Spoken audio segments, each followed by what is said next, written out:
자, 이제 지지를 한번 살펴보겠습니다. 그러니까 위에 있는 글자를 천간이라고 해서 천간의 어떤 특성, 갑부터 개까지 어떤 글자냐에 따라서 특성이 있고요. 연, 월, 일, 시 어디에 있느냐에 따라 해석이 달라집니다. 또는 이 천간은요, 이 땅에서 지지에서 어떠한 세력을 갖고 있느냐에 따라서 그것이 현실 속에서 강하게 구현될 수도 있고, 현실에서는 강하게 구현될 수 없고 생각에 머무는 경우도 많습니다. 그거를 해석해 주는 거를 전부 다 뭐라고 하냐면 천간론, 그러니까 천간에 대한 이론을 나타내는 것이고요. 이 사주를 해석할 때 가장 먼저 알아둬야 될 것 중에 하나가 천간론이 됩니다. 자, 두 번째는요, 이 아래 있는 글자를 해석해 주는 과정이 따라옵니다. 아래는요, 자부터 해까지, 그렇죠? 이 12개의 글자가 놓여지게 됩니다. 이 12개의 글자는 각각이 의미하는 의미가 있고요. 또 장점이 있을 수 있고 단점이 있을 수가 있습니다. 여기에 글자를 간섭하는 다른 글자에 의해서 합이 되거나 충이 되거나 원진이 되거나 공망이 되거나 또 다른 신살적인 영향이나 아니면 12운성과 12신살의 영향을 미치는 것들도 이 지지에 있습니다. 지지를 갖다가 하나하나의 의미, 장점, 단점, 이 각장 변화들, 얘를 다 보는 것, 얘를 두 번째 지지론 이런 걸로 이론이 만들어져 있습니다. 이것도 책이 한 두세 권 정도, 두 권 정도 분량으로 나와 있죠. 지금 이제, 저는 이제 이 책을 갖다가 26년, 내년도, 그러니까 25년도 한 2, 3월 정도에 나올 예정입니다. 천간론은 지금 발간되어 있고요. 세 번째는 이 글자를 오행에 의해서 배치해 보는 겁니다. 이 배치해 본다는 것은 이 글자의 분포를 보는 걸 말합니다. 분포. 자, 분포를 본다는 게 실전에서 굉장히 많이 쓰이고, 어떻게 보면 실제로 우리가 그 사주를 배울 때 가장 재미있게 느끼는 부분 중에 하나가 이 오행에 대한 이론을 배울 때입니다. 자, 오행의 이론을 갖다가 굉장히 중요한 만큼 잠깐 소개를 좀 하고 넘어갈 필요가 있습니다. 자, 오행은요, 그러니까 우리가 요일 같은 거 어떤 집 쓸 때 그 달력을 보면 일요일, 월요일, 화, 수, 목, 금, 토 이렇게 7개의 요일이 우리 일상에서 맨날 씁니다. 근데 이 요일은요, 일과 월은 음양론에서 나온 용어고요. 이 화수목금토는 오행론에서 나온 용어입니다. 즉 여기서 오행이라는 것은 5개의 기운을 말하는 겁니다. 오기를 말하기도 합니다. 이게 무슨 말이냐면, 자, 오는 하나, 둘, 셋, 넷, 다섯, 화수, 목금, 토. 5개의 기운을 오라고 하고요. 얘가 어떤 물질이 아니라 기운을 나타내는 겁니다. 이걸 어떻게 해석하느냐에 따라서, 내가 어떻게 이해하느냐에 따라서 사주의 목표에 도달한 지 약 10년, 5년 내지 7, 8년의 세월이 이거에 좌우되는 경우가 많습니다. 그래서 얘도 굉장히 상세히 처음부터 이해를 잘 해야 사주의 어떤 장벽을 넘을 수 있는 첫 번째 관문은 여기서 부딪히게 되는 겁니다. 근데 이걸 되게 쉬운 겁니다. 너무도 쉬우고 너무나 당연한 걸 이상한 글자나 이상한 문자로 자꾸 꼬고 왜곡시켜놓는 경우가 굉장히 많았습니다. 그것도 하나하나 기회가 되면 설명드리도록 하겠습니다. 다시 말하면 이 오행이라는 것들은 뭐냐면요. 이 글자, 타주의 8개의 글자를, 8개의 글자가 있죠. 이 화수, 목, 금, 토라는 기운으로 배치를 해놓는 겁니다. 예를 들면, 이 갑이라는 기운은 어떤 기운을 갖냐면, 이 화수, 목, 금, 토 중에서 목의 기운을 갖습니다. 이 진이라는 기운은 토의 기운을 갖고요. 병이라는 것은 화의 기운을 갖습니다. 자라는 것은 수의 기운을 갖고요. 진은 토, 미는 토, 얘는 토, 얘는 토가 됩니다. 즉, 얘를 갖다가 글자 하나하나가 화수, 목, 금, 토라는 5개의 기운 중에 하나의 기운을 갖게 된다는 것을 의미하는데, 얘는 8개의 글자를 이렇게 다루면 좀 보기 되게, 처음에는 되게 이거 글자가 뭐가 있고 뭐가 없고를 판단하는 게 굉장히 시간이 오래 걸립니다. 그래서 제가 제안을 하나 할 겁니다. 그러니까 얘를 하나의 도표에 배치를 해서 빠르게 단 1초 만에 파악할 수 있는 방법을 지금 알려드리는 겁니다. 저는 얘를 어떻게 이해했냐면요. 이렇게 오각형으로 이 글자를 갖다 배치를 하게 됩니다. 그래서 여기 가운데 목과 토, 금, 수라는 기운을 이렇게 순행의 기운에 따라서 배치를 하게 됩니다. 그런 다음에 십자가를 이렇게 놓고요. 여기 있는 글자를 전부 다 여기다 배치를 하는 겁니다. 근데 여기는 고유한 글자의 위치가 있습니다. 고유한 글자 위치가 어떻게 되냐면요. 원래 고유한 위치가 이 갑을, 인과 묘가 여기 있고요. 병, 정, 여기가 사가 있고 오가 있습니다. 그리고 무가 있고 기 있고 진, 술, 축, 미가 여기 있고요. 경과 신이 있고 신과 유가 있고 임과 개가 여기 있고요. 해와 자가 있습니다. 자, 요거는 지금이 아니라 이제 오행론을 설명할 때 제가 상세히 설명을 할 겁니다. 자, 이렇게 원래 그 글자 고유의 위치에 따라서 글자를 배치해 보자는 겁니다. 다시 요 위치에 따라서 글자를 배치해 보면 어떤 모양이 남냐면 이렇게 됩니다.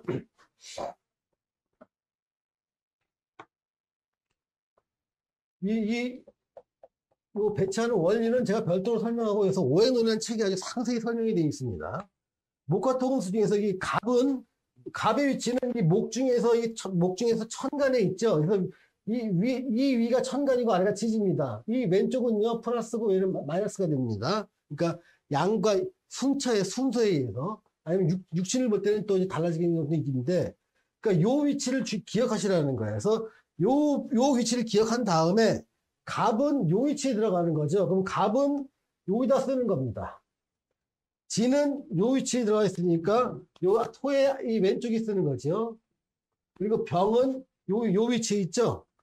화의 오른쪽에, 화 위중에 왼쪽에 있는 거. 무는 여기 토의 중에서 여기에 존재하게 됐죠. 그 다음에 진은 여기 또 위치에 있죠. 그 다음에 기가 이 토 중에서 여기 존재하죠. 기. 그리고 여기 미가 여기 존재하죠. 미. 이 어떠한 사주든 간에 이 8개의 글자를 이러한 원리에서 배치를 하면 이런 모양이 됩니다.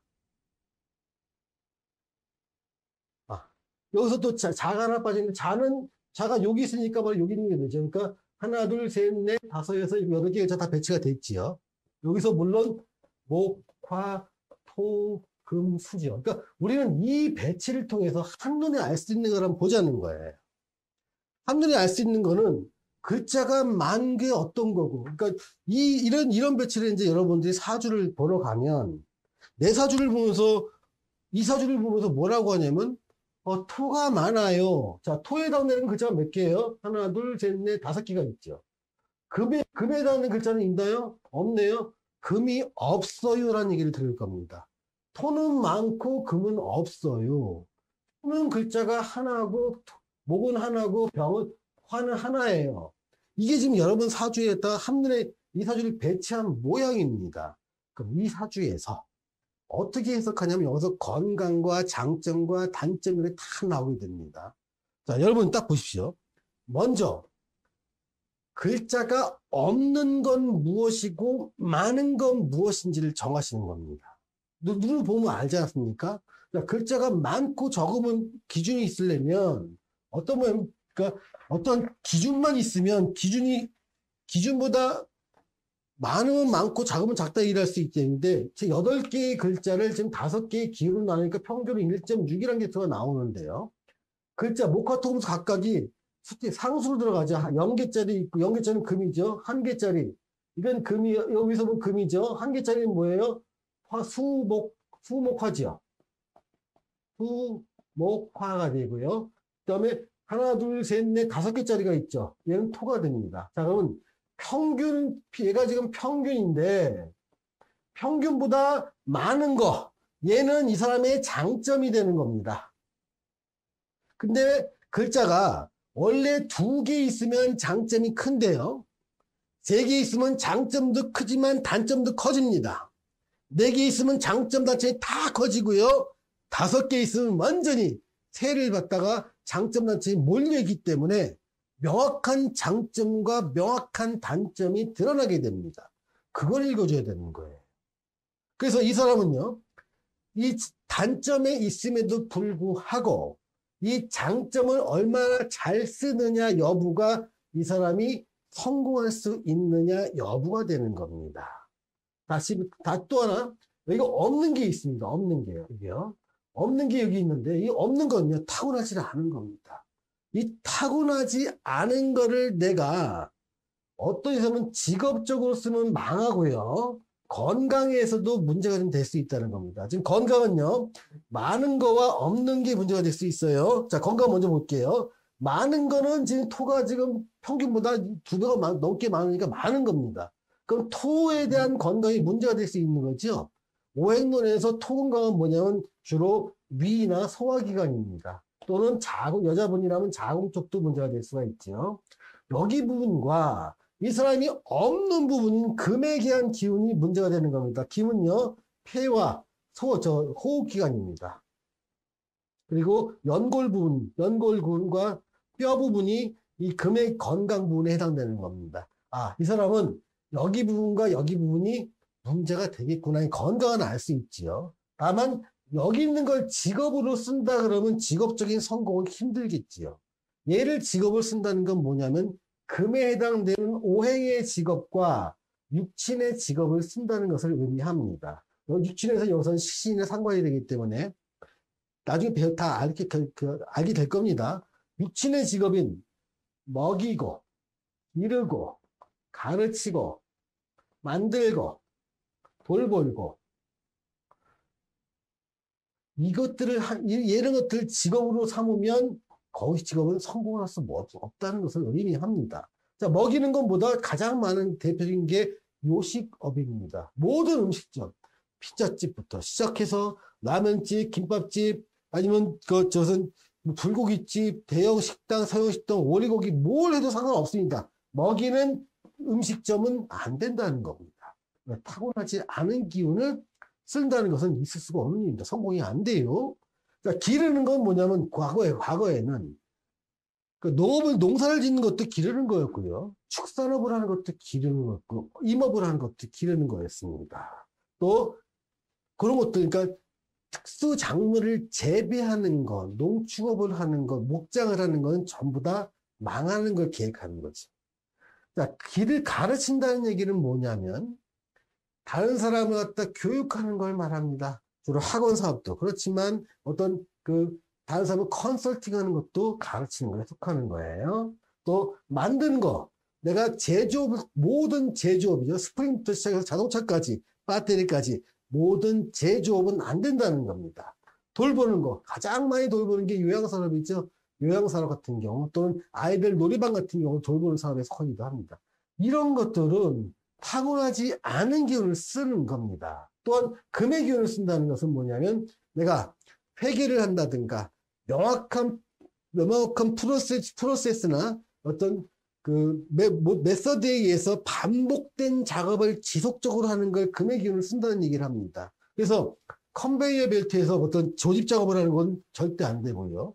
또 내가 어떤 재봉틀처럼, 그러니까 어떤 신발을 만드는 과정에서 중간에서 내가 제조업을 한다, 제조업을 했다고 일을 한다, 이런 것도 안 되는 겁니다. 즉, 이 오행배치사를 통해서 알 수 있는 것보다 강한 거는 어떤 거고 약한 거는 어떤 건지를 오행과 육친의 관계를 통해서 알아내는 방법이 가장 쉬운 방법이 이 방법이라는 겁니다.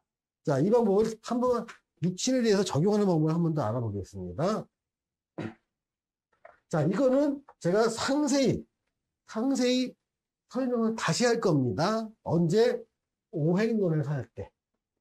오행론을 갖다가 제 책을 강의를 할 겁니다. 그러니까 요 시간이 끝나고 나면 다음 시간부터 제가 이렇게 난삽하게 왔다 갔다 하는 강의가 아니라 좀 체계를 잡을 정도의 그 강의가 필요하기 때문에 제일 먼저 오행론을 갖다 먼저 강의를 할 겁니다.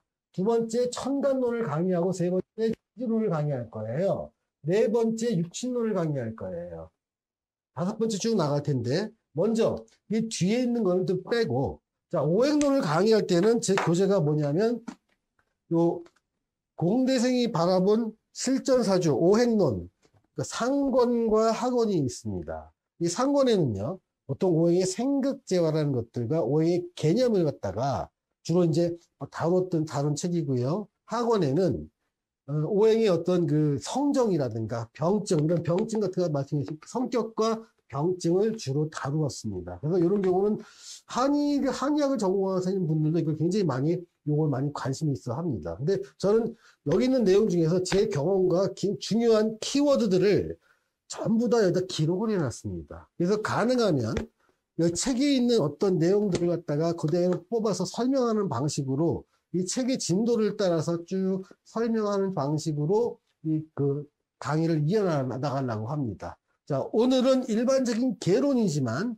다음 시간 25년 1월부터는요, 다음 주부터는 이 실전사주 오행론 상에 대해서 본격적인 강의를 할 겁니다. 이때는요, 중요한 내용을 하나하나 짚어가면서 이 말이 무슨 말인지 또 여기 책에 마치 쓰지 못했던 내용들을 좀 더 부가적으로 설명하는 쪽으로 강의를 이어갈까 합니다. 자, 그래서 지금 오행론의 또 다른 것도 관점 보는 게 이걸 통해서 육친을 볼 수 있다는 겁니다. 자, 여기서 모든 목화토금소를 갖다 이렇게 배치를 하고 나면 일간의 위치가 정해질 겁니다. 일간이요. 여기서 이사주는 일간이 여기에 정해지게 되어 있죠. 자, 그러면 여기서는 뭐냐면, 그러니까 이 자기 일간을 중심으로 시계 방향으로 비식재간인을 돌리는 겁니다.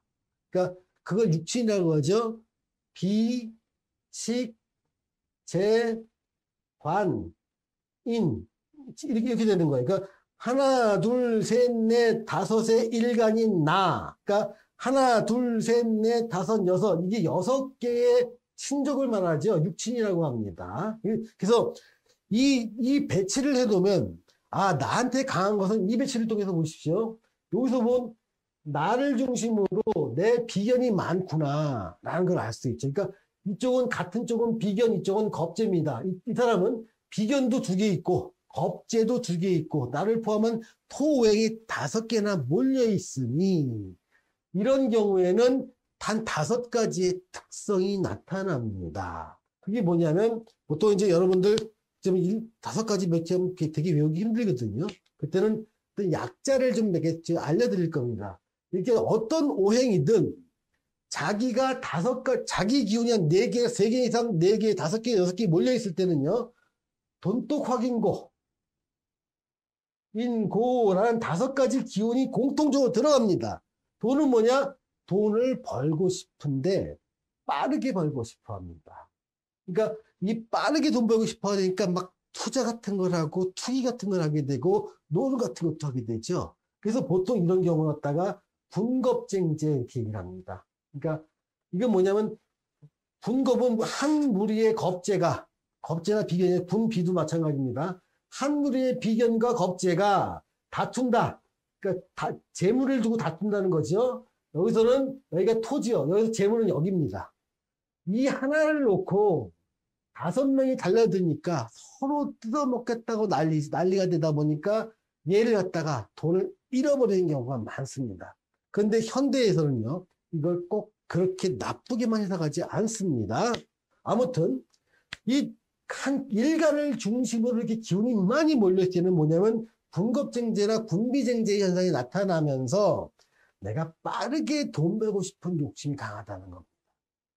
현대에서 빠르게 돈 벌고 싶은 게 뭐냐면, 주식 같은 거 하는 경우도 있고요. 비트코인 같은 경우도 있습니다. 또 어떤 때는 다단계 같은 경우나 아니면 왜 여러 가지 다단계 사업 같은 경우는 이제 하면서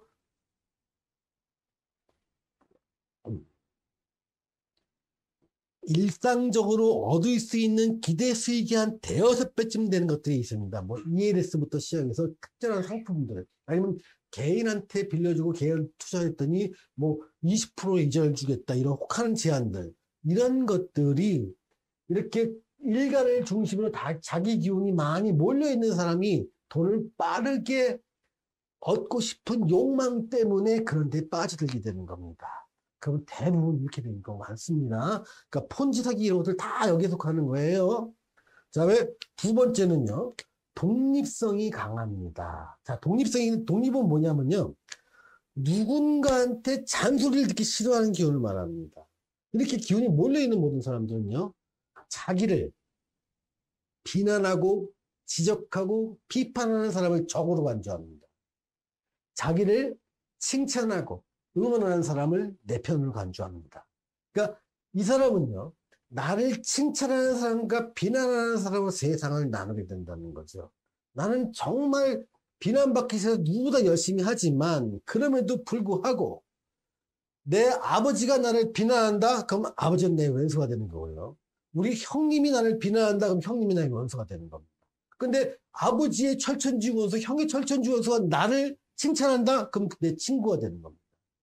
이 사람의 논리는 간단한 거예요. 이 사람이 남편이라면 이 사람을 적으로 만들려면 비난하십시오. 지적하십시오. 비판하십시오. 그러면 이 사람은 일주일도 안 돼서 자신의 모든 힘을 동원해서 나를 공격할 겁니다. 근데 이 사람을 띄워주십시오. 칭찬하십시오. 비판하지 마시고 응원하십시오. 이 사람은 자기의 모든 힘을 다해서 나를 위해 봉사할 겁니다.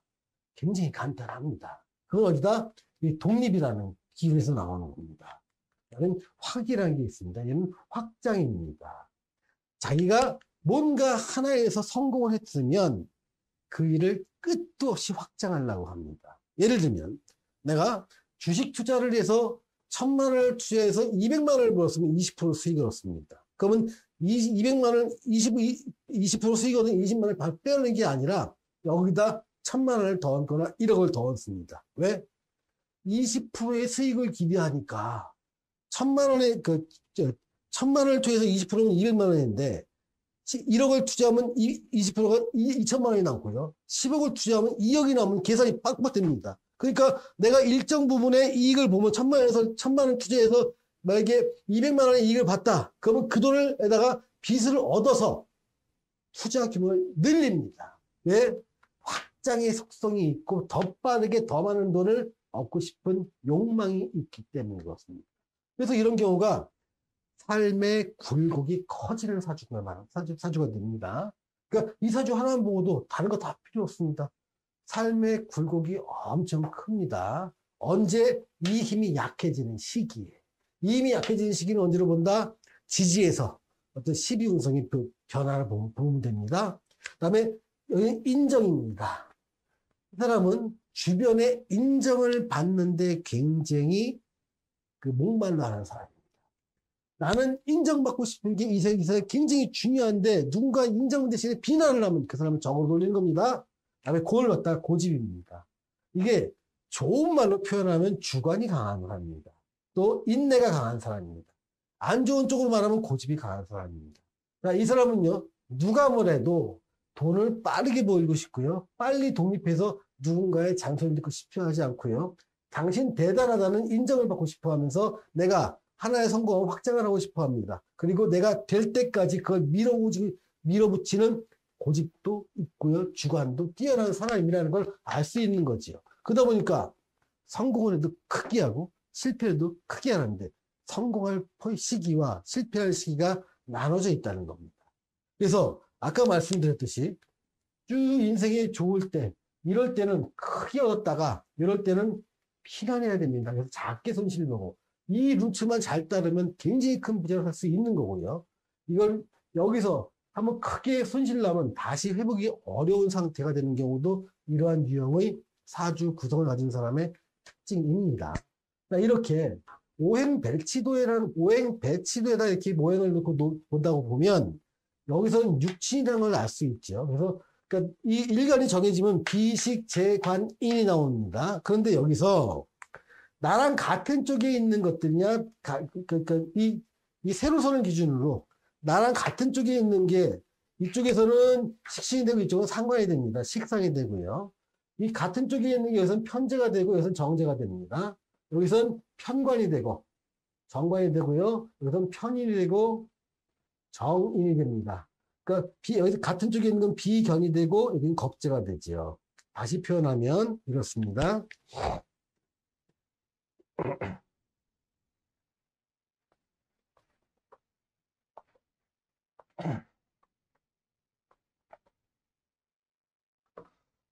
오각형에다가 이렇게 배치를 하는 건데요.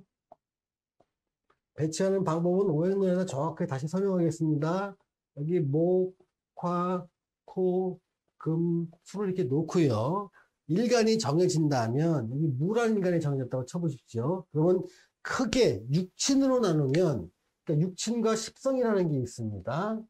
그러니까 여기는 비가 되고 여기서 시계 방향으로 돌아가면서 식 이렇게 하면서 이렇게 돌아가면서 여기는 재 돌아가면서 여기는 관 이렇게 돌아가면서 여기는 인이 됩니다. 즉 나를 포함해서 비식 재관인 하나 둘 셋 넷 다섯 여섯 이걸 육친 이렇게 얘기를 합니다. 근데 얘를 나를 빼고 얘를 두 개씩 나눕니다. 음양에 따라서. 그러니까 비는요 비견이라는 걸로 나누고 얘를 겁재로 나눕니다. 식은요 식신과 상관이라는 걸로 나옵니다. 이것도 이제 육신에서 상세히 할 겁니다. 재성은요 편재와 정재로 나누고요. 관성은 편관과 정관으로 나눕니다. 그리고 인성은 편인과 정인으로 나누는데 이 세로선이 중요합니다. 그러니까 세로 쪽에서 같은 쪽에 있는 거냐 반대쪽에 있느냐에 따라 이 용어가 달라집니다. 만약에 여기서 같은 쪽에 있는 걸 비견이라고 합니다. 이 반대쪽에 있는 걸 겁재라고 합니다. 여기도 겁재가 되겠죠. 천간도. 그 다음에 이렇게 쭉 나눠서요. 이 같은 쪽에 있는 걸 이걸 식신이라고 합니다. 그러니까 식신 중에서요. 이 반대쪽에 있는 걸 상관이라고 합니다.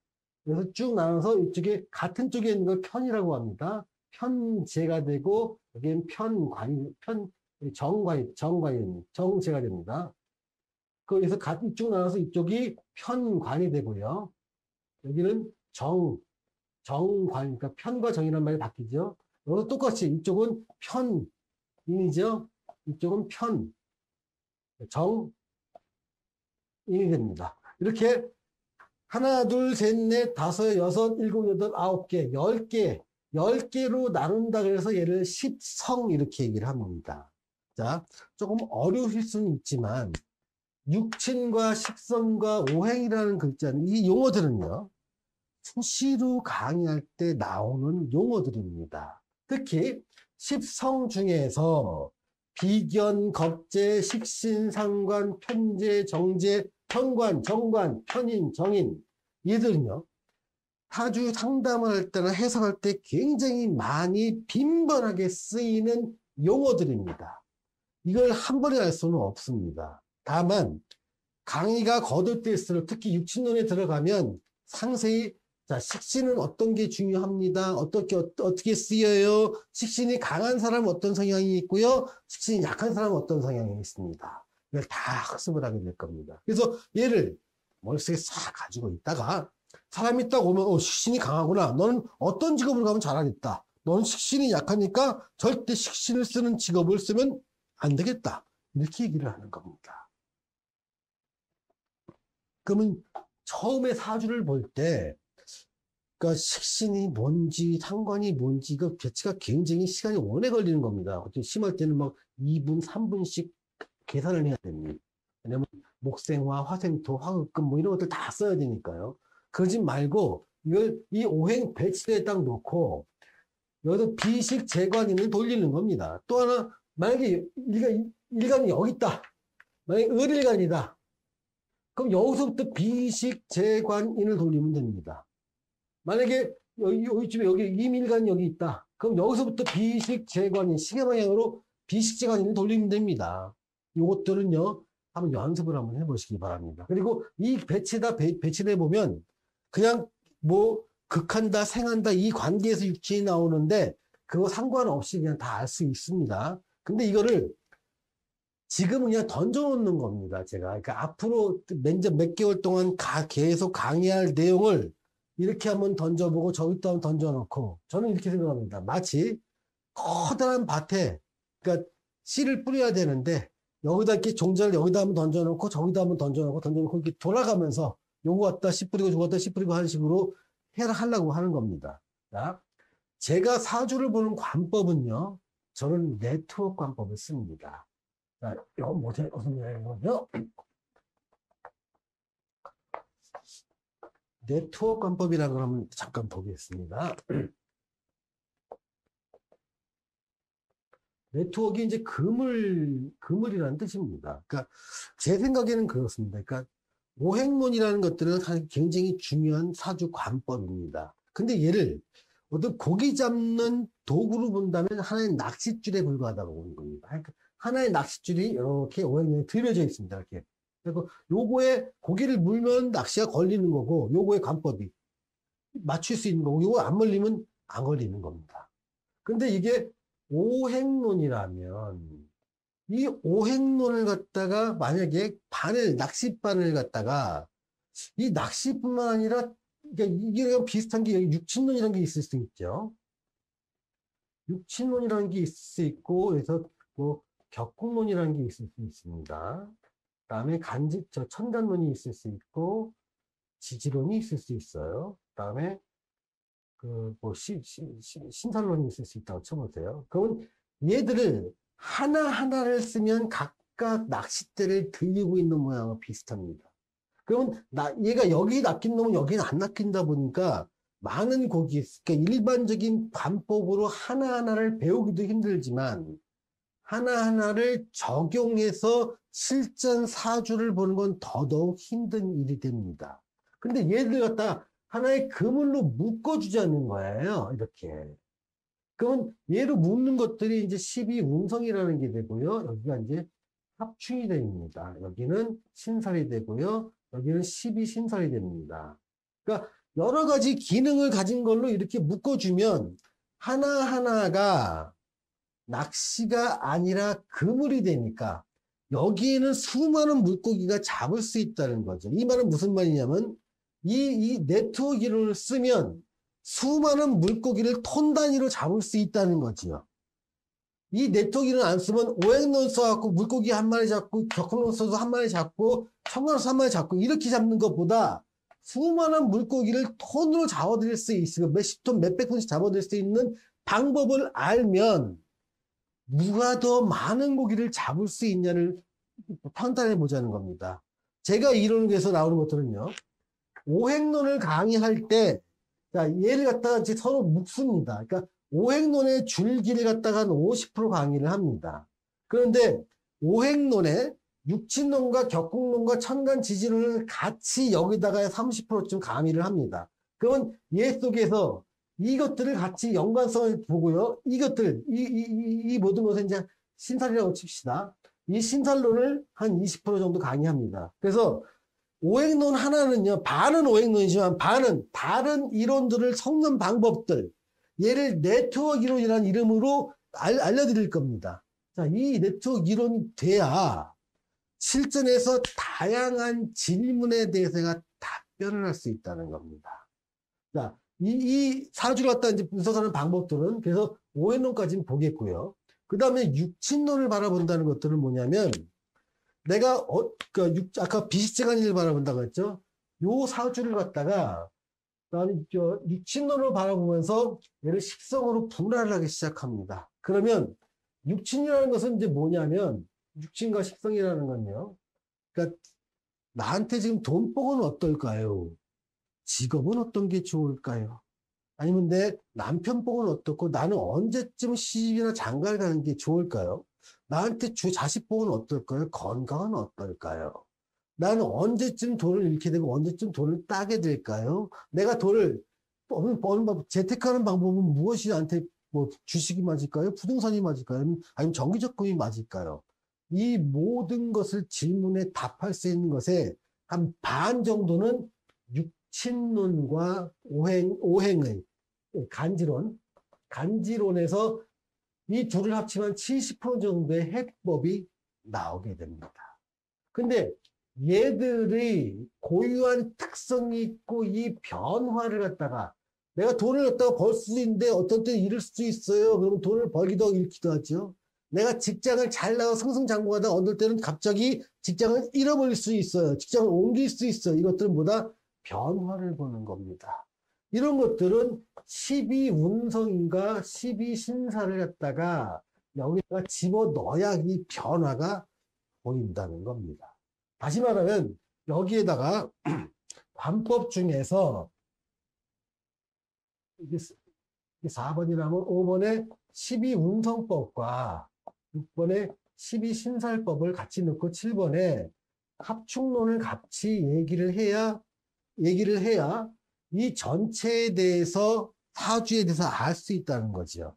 그런데 제가 이제 쭉 보니까 이 사주 공부는요. 수많은 사람이 들어와서 공부는 하지만 오랫동안 공부를 하지만 실제로 한 5년이나 10년을 공부했다고 했는데 자기가 자기 사주를 못 보는 경우가 굉장히 많습니다.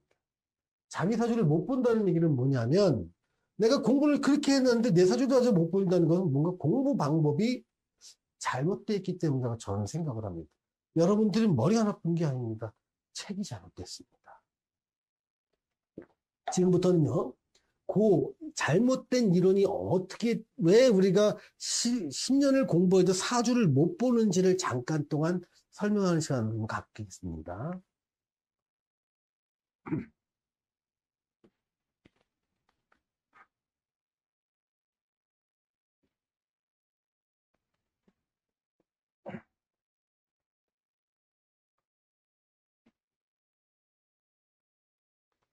자, 사주를 갖다가 이제 그 크게 나누면 고전과 구전으로 나눌 수가 있습니다. 그러니까 고전 주로 책을 중심으로 나온 거죠. 그러니까 고전에 대한 책들이 이제 많이 있는데요. 그러니까 가장 대표적인 거 한 5개만 예를 들면 소위 말하는 자평진전이라는 게 있고요. 또 접천소라는 게 있습니다. 공통보고하는 것도 있죠. 삼롱통해가 있을 수 있습니다. 이게 전반적인 고전인 거고요. 여기다 조금 뒤로 나온 이제 사주 첩경까지도 요즘은 고전에 좀 쳐주기도 합니다. 이런 것들은 뭐냐면 책을 통해서 사주를 푸는 이론을 전수하는 방법들입니다. 이 구전은 뭐냐면요. 주로 이제 12신살을 갖다가 적용하는 거나 12운성을 적용하는 방법입니다. 자, 고전은 책을 통해서 전달됐고요. 구전은요. 사람과 사람 사이의 어떤 교육을 통해서 전달됐습니다. 이 말은 뭐냐면 이 고전에 나와 있는 책들은요. 이 고전의 그 사주가 굉장히 어렵게 쓰여 있습니다. 왜냐하면 이 고전에서 사주를 공부했던 사람은 당대의 최고 엘리트입니다. 최고 엘리트가 사주를 공부할 수밖에 없는 이유가 있습니다. 사주는 옛날부터 한자로 되어 있습니다. 한자를 아는 것 자체가 양반들의 어떤 전유문이었습니다. 그러다 보니까 한 5% 정도가 문맹률이 95%쯤 됐을 때 5% 상위 5% 정도가 한자를 공부했겠죠. 근데 여기에 고대에 있는 것들은 식구가 많고요. 또 일반 범용 한자가 아니라 특수 한자가 굉장히 많습니다. 그러다 보니까 이 한자를 보고 해석할 수 있는 정도의 실력이라면 적어도 당대 최고의 학자 정도는 되어야 이러한 식구를 해석할 수 있는 능력을 갖추게 된답니다. 근데 보통 영의정 정도 벼슬까지 한 다음에 이제 자기가 노년을 이제 은퇴하고 나서 보내려고 소일거리 공부를 하다가 오랫동안 살다 보니까 이 공부가 굉장히 깊어진 겁니다. 이 사람들이. 그래서 만든 게 책으로 만든 거죠. 근데 이 사람들은요, 당대에서 최고의, 지금으로 따지면 뭐 대통령, 국무총리, 장관, 뭐 국장, 원장, 뭐 어디 사장, 이게 굉장히 높았던 직책을 가졌던 시대고, 또 당대에는 그 신분 사회가 굉장히 많았습니다. 그래서 굉장히 높은 신부에, 고귀한 신분에 있던 사람이 공부를 하다 보니까 자기가 관심 있는 사람은 옆집의 개똥이 엄마 순돌이 아빠가 아니라 이번에 영의정 사람, 이번에 과거급제한 사람, 이번에 병조판서 하다가 역적모의로 유배를 간 사람, 이런 사람들의 사주가 궁금했을 겁니다. 그래서 사회에서 굉장히 잘 나가는, 요즘으로 말하면 굉장히 최엘리트들의 사주만 모아서 연구를 했을 겁니다. 그게 격국론이라고 합니다. 이 격국론은요, 격국에서 여기다 용신을 집어넣죠. 그러니까 격국용신론은 지금도 사회의 초엘리트들은 이 이론이 잘 맞습니다. 1000명 중에 대여섯 명, 한 10명 정도 내외, 아니면 많이 잡아야 2, 30명 정도, 1000명 중에. 그러니까 2, 3% 정도까지는 이 이론을 볼 수 있습니다. 근데 대부분은요, 이 이론을 못 봅니다. 왜냐하면 어떤 인구의 피라미드 이 상위 있는 요 정도는 이 이론을 보는 건데, 이 이론을 만든 배경이 이 사람들이 한자를 알고 최고의 당대 엘리트들이 관심을 갖고 사주 공부를 해서 사주를 갖다가 모아서 분석하고 방법을 만드는 그 샘플 자체가 여기 있는 겁니다. 한 2% 안에 있는 사람들입니다. 초엘리트들. 지금으로 따지면 서울대생 500명, 북경대생 500명, 하버드생 500명, 이 사람들 모아놓고 어떻게 공부했고, 어떻게 성장했고, 어떻게 성공했고, 어떻게 망했는지를 히스토리를 연구해서 분석해 놓은 방법이라 생각하면 됩니다. 이 방법은요, 일반 사람들의 살아가는 방법과 잘 안 맞습니다. 마찬가지로 엘리트들의 삶을 분석한 이 툴은요, 이 밑에 있는 보통의 98% 사람한테는 안 맞는다는 겁니다. 그런데 고전과 책에서는요, 이 이론을 중심으로 해서 이 이론을 대충 여기다 끼워 맞추려고 합니다. 이러다 보니까 상당한 문제가 생기게 됩니다. 첫 번째, 그 샘플에 오류가 있는 거죠. 두 번째, 이때 바라봤던 때는 신분제가 굉장히 강했습니다. 그러니까 신분제가 있고 왕도 있고 양반도 있고 산후무상이 있었죠. 그다음에 남자와 여자의 신분적 차별도 있었고요. 이런 차별을 넘으려는 능력을 발휘하는 것은 역적으로 몰리는 경우가 많았습니다. 그래서 강하게 능력을 발휘할 수 있는 자가 나중에 알겠지만 상건이라는 겁니다. 또 겁제라는 겁니다. 또 효신이라고 하는 편인이게 되고요. 그다음에 편관이 됩니다. 이런 것들은요, 자신의 타고난 능력보다 훨씬 더 강한 능력을 발휘하는 인자인데, 이렇게 사회가 신분사회가 명확하게 되고 신분을 뛰어넘는 능력을 발휘하는 것 자체가 역모로 몰리는 경우가 많았습니다. 그래서 자기 혼자뿐만 아니라 집안 자체가 멸망하는 경우가 많습니다. 왜? 자기 신분을 뛰어넘는 능력을 발휘할 수 있기 때문에. 그래서 이런 것들을 굉장히 흉하게 봤습니다. 길이 아니라. 그런데 현대에는요, 이런 걸 많이 가진 사람들이 굉장히 잘 되는 겁니다. 왜? 이들의 특성은요, 기존에 있는 거랑 타협해서 수능해서 말 잘 듣는 게 아니라 새로운 것을 도전하고 만들어내는 기운입니다. 명확한 신분제가 있는데 새로운 것에 대한 도전은 역모였기 때문에 굉장히 안 좋은 거였죠. 근데 현대사회는 남들이 없던 거, 쿠팡이나 시스템 만들어내고, 엔비디아 등처럼 새로운 반도체를 만들어내고, 또 AI를 개발하고, 기존에 없던 걸 만들어낼 때 거기에 부가 몰리고, 귀함이 몰리게 되는 겁니다. 이렇게 시대가 바뀜에 따라서 좋고 나쁨의 기준이 바뀌기 때문에 이 내용을 가지고 현대에 적용하려고 그러면 하나도 안 맞는 겁니다. 또 하나, 이 사람들은요, 구전에서 나오는 이 12신사이나 12운성을 부정했습니다. 이 원인은 오행의 원리에 안 맞는다는 아주 구태의한 말도 안 되는 이론인 겁니다. 그래서 이 사람들은 주로 뭐냐면 서민들의 애환을 좀 다독거리는데 많이 쓰였습니다. 그래서 여기서 많이 쓰이는 게 많이 그런 거 씁니다. 뭐 도화살이 있고 역마살이 있고 겁살이 있어서 그래 이런 겁니다. 그러니까 어떤 사람이 옛날엔 도화살이 있는 거 굉장히 많이 꺼렸죠. 다른 사람의 시선을 받는 것 자체가 무슨 환양연이니 술집 여자니 남자가 도화살에 있으면 주택 잡기를 한다니 이래서 굉장히 많이 꺼렸습니다. 근데 현대의 도화는 모든 연예인들이 얘가 있는 건 없는 건 천지차입니다. BTS 도화 다 있어야 됩니다. 하다못해 운동선수들에도 도화가 있는 사람들은 많은 카메라맨들의 시선을 받습니다. 팬들의 시선을 받습니다. 끝나고 나도 운동선수가 끝나고 나도 연예인 쪽으로 패널 쪽으로 또 다른 아나운서로 많이 진출을 합니다. 그게 도화의 힘입니다. 도화가 있는 사람들은요 변호사가 돼도 방송을 굉장히 많이 합니다. 알려지는 게 굉장히 뛰어나는 거죠. 그러니까 과거의 도화를 해석하는 방법이 달라져야 된다는 건데 얘도 여기서 구전으로 썼지만 현대에서 많이 쓰게 됩니다. 왜? 이 98% 사람한테 잘 맞는 이론 중에 하나이기 때문에 얘를 많이 쓰게 되는 거죠. 두 번째, 역마살. 예전에는 교통도 안 좋았고요. 의료도 안 좋았고 통신도 안 좋았습니다. 먼 거리를 가는 것 자체가 위협이었습니다. 위기였고요. 그러니까 제일 꺼리는 것 중에 하나가 내가 집에서 죽음을 맞이하지 못하고 객지에서 죽는 걸 제일 꺼리는 것 중에 하나였을 겁니다.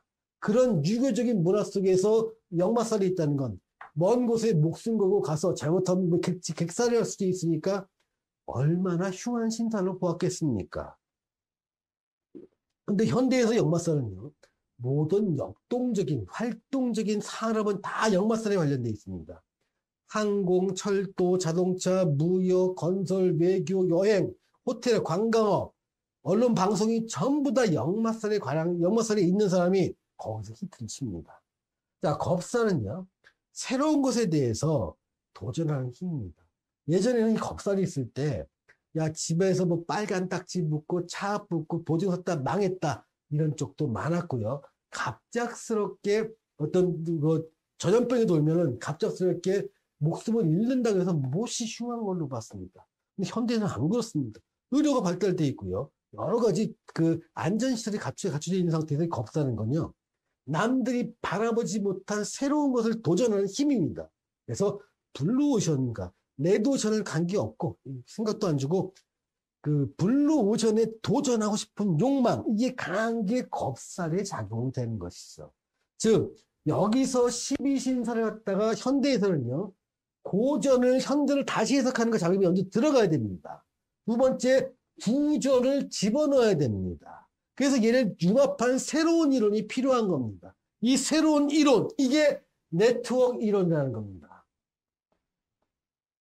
저는 이 네트워크 이론의 모든 것을 갖다가 공개할 것이고 적용하는 방법을 하나하나 생생히 알려드릴 예정입니다. 그리고 그것들은요. 제 책에다가 한 구절 한 구절 명확한 용어로, 문장으로, 단어로 기록을 해놓았습니다. 그래서 다음 시간부터는요. 이 오행론이라는 책을 중심으로 처음부터 끝까지 강의를 할까 합니다. 이 오행론이 끝나고 나면 천간론으로 들어갈 겁니다. 그 다음에 지지론으로 들어갈 겁니다. 그리고 육친론으로 들어가겠죠. 이런 순서로 쭉 따라가다 보면 2년이라는 세월이 짧게 느껴질 가능성이 큽니다. 자, 여기서 지금 알려진 강의했던 내용들은요. 전부 영상을 갖다가 올려놔서 여러분들이 반복해서 볼 수 있도록 조치를 취해 놓겠습니다. 자, 늦은 시간까지 강의를 들어주신 여러분께 감사 인사드립니다. 감사합니다. 강의를 마치겠습니다.